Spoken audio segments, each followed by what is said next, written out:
So at 10 months old, my second daughter, Oakland, was diagnosed with ligament laxity. And really what that means is she just had really loose ligaments. She didn't have strength in her legs. So the pediatrician had said that it would mean delayed walking, crawling. Moving forward to 19 months old, she's still not walking, she was crawling, but she never took a step unassisted. I felt like it was a time where it was time that we start believing for healing. And so when I heard that Dr. Randy Clark was coming to church in November, I was like, oh, I feel like we should take her. So I came to church like really expecting to have this like word of knowledge that there would be healing, for a child with ligament laxation, and there was no words of knowledge for her. They opened it up for people to go forward for prayer for anything that they had a request for that wasn't clearly specified. And so I was like, well, I'm gonna take her up front.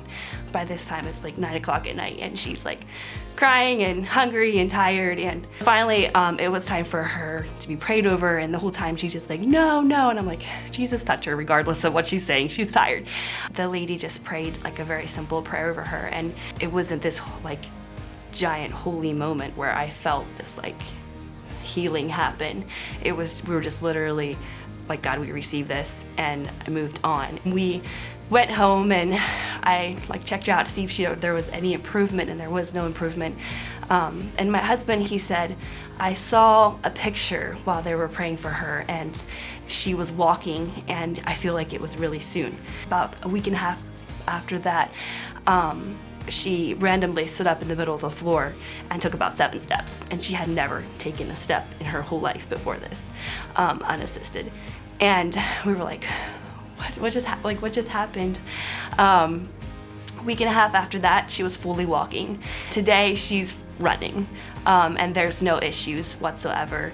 She can walk perfectly fine. Going from not even walking at all to like fully walking in 2 weeks time, I was like, Jesus, you did it. Like, you brought the healing, even though it didn't look exactly like I thought it would look. It was an instant that night when everyone else was receiving their healings, but over a 2 week span, like, we received the healing. So my encouragement would be to anybody who's waiting for their miracle to keep believing and to keep moving forward, regardless if everyone around them is getting words of knowledge, is getting the healing. To not wait on that word of knowledge, but to take that step and to be like, Jesus, I believe that you will bring the healing. Your most discouraging day could be followed with your victory. And for me, that was 1 day away. And so just to not give up in that time of waiting, and just keep believing that God has good things for you.